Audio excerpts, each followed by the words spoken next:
अस्सलाम वालेकुम मोहतरम अजीज दोस्तों, मैं आपसे मुखातिब हूँ हकीम हाजिक। आज मैं आपको बताऊंगा हमल ठहराने का बेहतरीन दिन। एग ओवरी से कब बाहर आता है, कब हमल ठहरता है।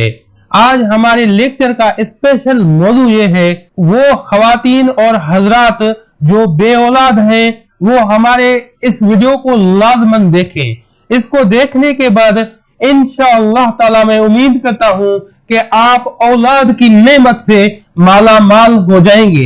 मेरे अजीज साथियों, हम एक्यूरेट वो दिन बताने वाले हैं आपको जब ओवरी से एग खारिज हो रहा होता है, यानी जब बेज़ेदानी से बेजा खारिज हो रहा होता है।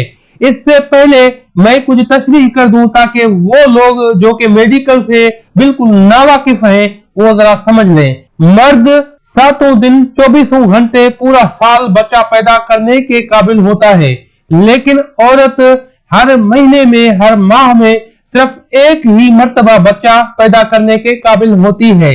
औरत के दरअसल बेज़ेदानी या ओवरी से एग खारिज हो रहा होता है, यानी बेज़ेदानी से बेजा खारिज होता है, वो हर 21 दिन के बाद होता है। अब हमें जानना यह है कि किस दिन बेजा खारिज होता है, तो हम उस दिन मेलाप करें, सेक्स करें या इंटरकोर्स करें तो हमारी बीवी जो है वो उम्मीद से हो जाए और बच्चा ठहर जाए।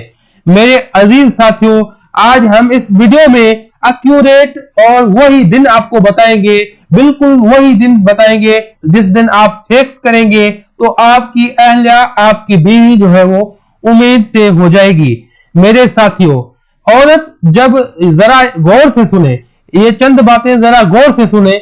औरत जब हैज से, माहवारी से या मेंसेस से पाक होती है, जिस दिन वो पाक हुई है उसी दिन से गिनती शुरू करे और ठीक 10 दिन गिन ले। और उस 10 दिन यानी कि उस दिन से आप स्टार्ट कर दें, गिन ले।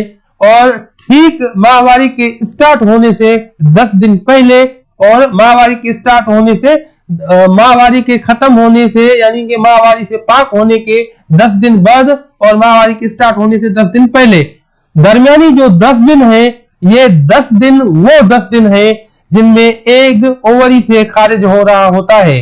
तो इन 10 दिनों में वो दिन भी आ जाता है।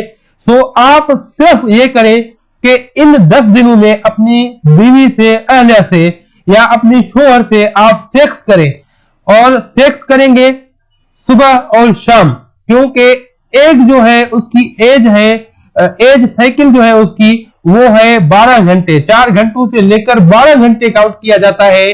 12 घंटों तक वो जिंदा रह पाता है, उसके बाद वो खत्म हो जाता है, डिस्ट्रॉय हो जाता है। और अगर इन 12 घंटों के अंदर अगर उसे स्पर्म सेल मिलता है तो वो 12 आवर हो जाता है और हमल करार पा जाता है और आपकी वाइफ उम्मीद से हो जाती है। मेरे अजीज साथियों, आप इन 10 दिनों में सुबह और शाम 2 मर्तबा सेक्स करेंगे, इंशाअल्लाह ताला आपकी अहलिया, आपकी बीवी जो है वो उम्मीद से हो जाएगी। और एक बात नोट करने की ये है कि ज्यादातर जो है जोड़े इस तरह से होते हैं कि सेक्स करने के बाद जैसे ही वो अलग होते हैं तो ज्यादातर औरतें मादा तौलेद को गिरा देती हैं और अपने आप को वॉश कर लेती हैं, जिससे मादा तौलेद गिर जाता है और बच्चा पैदा करने के चांसेस बहुत कम हो जाते हैं।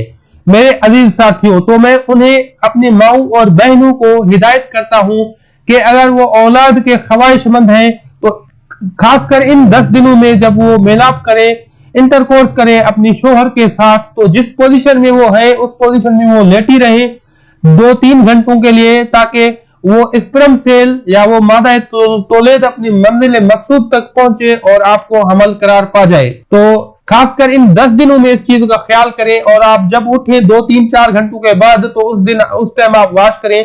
हो सकता है कि कुछ औरतों को मादा तौलेद से वो एलर्जिक होती है, उन्हें तकलीफ भी होती होगी, लेकिन अगर आप औलाद की नेमत चाहते हैं तो उसके लिए आपको ये कुछ बर्दाश्त करना होगा। और उसके अलावा दवाएं और तमाम तरकीबें अपनी जगह पर हैं, लेकिन जब आप सेक्स करना शुरू करें, स्टार्ट करें, तो इससे पहले मियां बीवी जो है हाथ उठाकर अपने रब से औलाद की नेमत तलब करें और इंशाअल्लाह ताला आपका खालिक, आपका मालिक आपको औलाद की नेमत लाजमन देगा। मैं उम्मीद करता हूं कि ये वीडियो आपके लिए रहनुमा साबित होगी और इससे देखने के बाद इंशाअल्लाह ताला आपकी बीवी आलिया जो है वो बहुत जल्द उम्मीद से हो जाएगी और आप औलाद की नेमत से माला माल होंगे। अब अगर आप हमारा साथ देना चाहते हैं तो सबसे पहले इस वीडियो को लाइक कीजिए और उसके बाद उन तमाम जरूरतमंद अफराद के साथ इस वीडियो को शेयर कीजिए, वो भी इस तरीक़ेकार को जानकर इससे फायदा हासिल करें। और अगर आप ज्यादा हमारा साथ देना चाहते हैं, मजीद इस तरह की वीडियोस देखना चाहते हैं, तो आप हमारे चैनल को कीजिए सब्सक्राइब और बेल के आइकन को कीजिए ऑन, ताकि हर वीडियो की नोटिफिकेशन आपको बआसानी मिल पाए। अब हकीम हाजिक को दुआओं के साथ दीजिए इजाजत। अल्लाह।